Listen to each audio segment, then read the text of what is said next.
So स्वतःचा व्यवसाय करायचा आहे पण आज तुम्हाला कळत नाहीये सुरुवात कुठून करायची, तर या आज प्रत्युष रिटेल्सने आपल्या सगळ्यांसाठी खास अशी गोष्ट घेऊन आली आहे. हो, तुम्ही सुद्धा तुमच्या स्वतःचा एक व्यवसाय सुरुवात करू शकता कमी भांडवलामध्ये, ज्याच्यामध्ये तुम्ही वन सिंगल लाईफ टाइम तुमच्या आयुष्यामध्ये प्रत्युष रिटेल्स एक ऍप्लिकेशन सबस्क्रिप्शन घेऊन तुम्ही तुमच्या व्यवसायाला सुरुवात करू शकता, ज्याच्यामध्ये तुम्हाला कुठे बाहेर जाण्याची गरज नाहीये, शिक्षणाची अट नाहीये.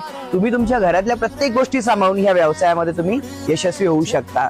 आज अखंड हिंदुस्थानामध्ये जवळपास 11,000 महिला आहेत ज्या व्यवसायाच्या माध्यमातून स्वतःच्या आयुष्यामध्ये एक एक्स्ट्रा अर्निंग घेत आहेत. नेमकं काम काय करायचं आहे, तर तुम्हाला डेली बेसिसवरती साडी, कुर्ती, ज्वेलरी, पर्स या सगळ्या प्रोडक्टची तुम्हाला डेली अपडेट दिले जातात. तुम्ही सोशल मीडियाचा वापर करून, तुम्ही इंस्टाग्राम, फेसबुक, युट्यूबचा वापर करून तुम्ही याला प्रमोशन करून ऑर्डर जनरेट करू शकता आणि याच्यामधून एक चांगलं अर्निंग घेऊ शकता. सो जास्त माहिती घ्यायची आहे, ज्याने तुम्हाला हा व्हिडिओ शेअर केला नक्की त्यांना कॉन्टॅक्ट करा किंवा खाली कमेंटमध्ये नंबर करू शकता, तुम्हाला आमची टीम कॉन्टॅक्ट करेल. खूप छान छान कलेक्शन्स तुम्हाला प्रत्युष डेली बेसिसला याच्यामध्ये देणार आहे.